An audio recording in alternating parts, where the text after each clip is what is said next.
Coach James, written by Jerome McClelland and Dairrick Khalil Hodges. Characters: James, a high school senior, a bright star on his last straw and maybe his last chance. Coach, a high school football coach, firm and loving, sees himself in his students. Setting: an empty room in the principal's office building during lunch. James has been sent to the office after a fight between him and his teammate. At rise, James paces angrily back and forth across the room. Coach enters. Coach, what are you doing here? Trying to keep you on campus and out of cuffs. What the hell is going on, James? Nothing. Nothing? So SDPD is just here to take you to lunch? What do you mean nothing? I mean nothing, man. I wasn't doing anything.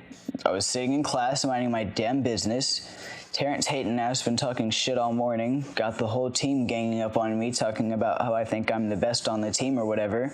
And then I finally said, I never said that, but I'm certainly glad yo weak ass thinks so. And then he started to get all disrespectful and act tough in front of the class. I was gonna let it slide at first, and then he got out of his seat. And after that, it was a wrap. Come on, James. Come on what, man? How many times have I told you dude won't leave me alone? That's why I'm quitting. Wait, what? You love this game. You've been working your ass off for years on this team, and now suddenly you want to quit. It doesn't make sense. I thought you guys had worked all this stuff out. There ain't no work it out, coach. I've been told you I was done. Look, man, this ain't you. 5 fights in the last 3 months. You've been missing practice. Getting kicked out of school, the principal wants to suspend you again for a week this time. James, this is an important year for you. Do you realize that if that happens, you will miss the championships?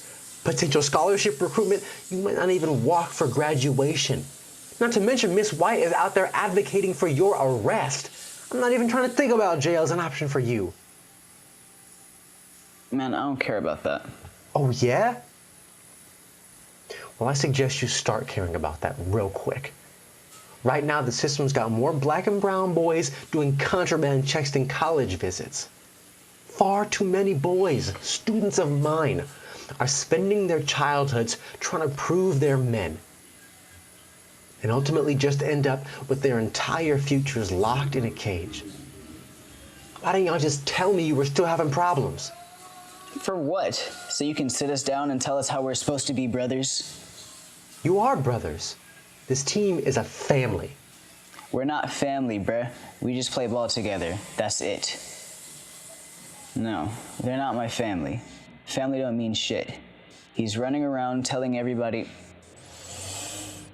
Nothing, man. Telling everybody what, James? Nothing. Tell me what else is going on. Leave me alone, coach. I can't do that. I told you I'm good. Yeah, I heard you when you lied the first time. I know better. I know you better. Look, man, lunch is almost over, and I've already canceled practice for the day, so I have time on my hands. Now we can use it to talk about you, or we can use it to talk about this toenail I've been trying to clip for 2 weeks. The clippers won't cut through it. The damn thing's tearing holes in my socks. You're just gross, bro. Do you want to share, or should I keep going? Anybody ever tell you how annoying you are? Every day of my life, bro. Talk to me, man. What's up? Man, I'm just frustrated. Mad, like all the time. I've noticed. Is it just school that makes you feel like this? No. Honestly, I wake up like this every day. I feel like no matter what I do, it's always some drama. Drama at home, drama at school. I can't get away from it. I'm just tired, man. Tired of everything, everybody. I'm just tired. I'm listening, man. Take your time. Try breathing.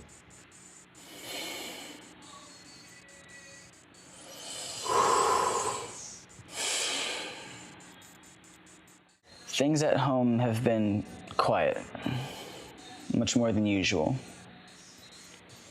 A while ago, I came home early from school and heard them arguing in their room. I had never heard my mom yell like that before, ever. The things that they were saying to each other, it's like there were two completely different people in that room. I heard my dad say that my mom cheated and that he had already found a place. And they just kept fighting, and eventually Dad stormed out. I ran to sit down on the couch, and he was so mad he didn't even notice me there. Did all this happen recently? 3 months ago. Dad hasn't really been back since. Mom's kind of been drinking a bit more. She hasn't really been back since either. This is so much more than I assumed. I guess I haven't been paying as much attention as I thought. I'm sorry, James.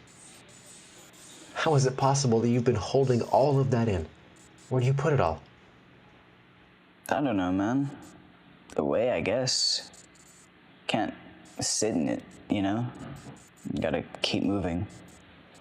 Yeah, I hear you. It also sounds like a temporary fix. I mean, have you told anyone else about this? 3 months is a long time to be carrying around all that stress without an outlet. No. I mean, at first I used to just let it all out in the field. And then Terrence saw my mom out at the mall with her new dude or whatever and started posting it all over social media. And then kept bringing it up in the team group chat like every day, like a new meme or joke.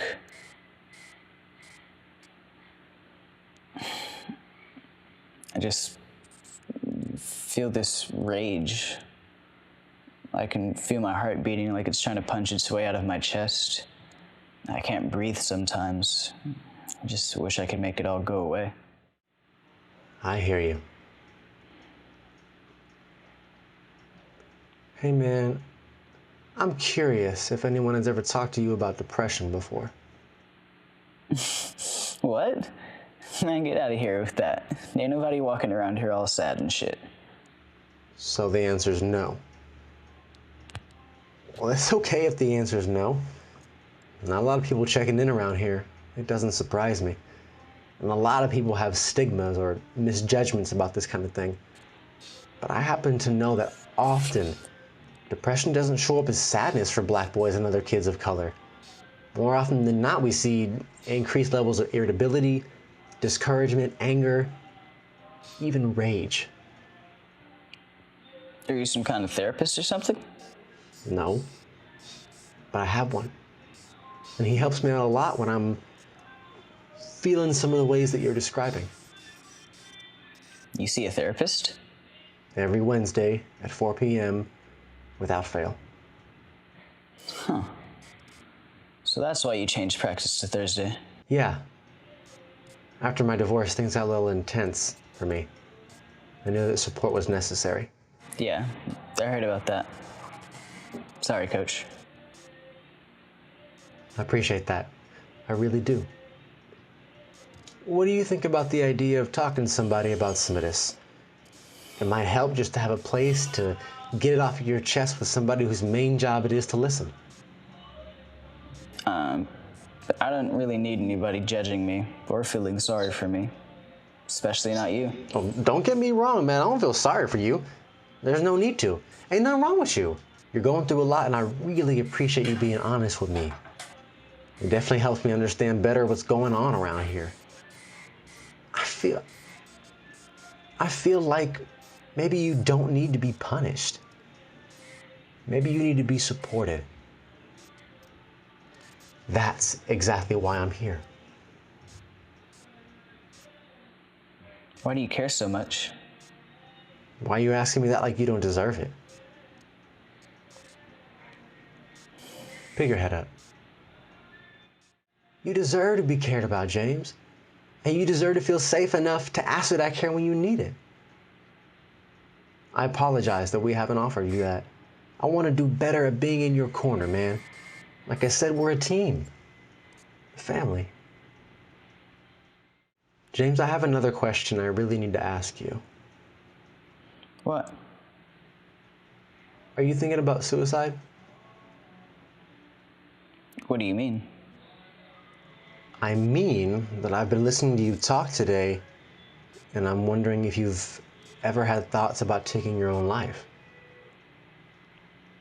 I know it's a big question. You're not in any trouble, James. Just please be honest with me. I mean, I don't think so. No. I mean, it's crossed my mind a few times. Okay, that's okay. When it has crossed your mind, what kinds of things are you thinking? I don't know. Doesn't happen often. Sometimes I wonder if my parents wouldn't fight as much if they weren't struggling to take care of me. Try and think of ways to fix it. Wondering if things would just be better if I was gone. Can you remember the last time a thought like that crossed your mind? 3 weeks ago. But I'm not planning anything, if that's what you're worried about. Just wondering. I've never really told anybody about that before. Yeah, James. Even me. I'm not gonna front like it's not embarrassing to admit, but it's normal, and nothing to dwell in shame about. You're not alone in all this. So you don't have to be alone in all of this. You hear me? Yeah, Coach. I hear you. Hey, can we make an agreement that the next time a thought like that crosses your mind, you'll reach out? Here's my number, man. Save it in your phone. If you don't feel like calling, you can just text me. Something simple like, thinking again, and I'll know what you mean, and I promise I will call you as soon as I can. Okay? Can you do that? Yeah, man. I can do that. Thank you. And while you're at it, put this number in your phone as well. 1-888-724-7240. That's the Access and Crisis Helpline. If for some reason you feel like you can or you don't want to talk to me, you can call that number anytime, any day, as many times as you want, and someone will be there to listen. Even if you're just curious and you want to ask random questions, it's 100% anonymous, so you don't got to worry about judgments or anyone else knowing before you're ready to share. But I don't want you to hold all this by yourself anymore. Promise me you won't. I can promise to try. I respect that. Now, can you read the number back to me so I know you ain't frontin'? Man. I ain't playing. 1-888-724-7240. And that's for who again? The Access and Crisis line. And when can you call them? Any day, any time. God, you're annoying. I think I'm okay with that. Come here. A hug. I love you, Coach. I love you too, man. Now let me get out of here and see if Miss White has calmed down. She really mad? She'll be all right. You know, teachers think this whole school thing is about them. They both chuckle a little bit as they exit together. End of play.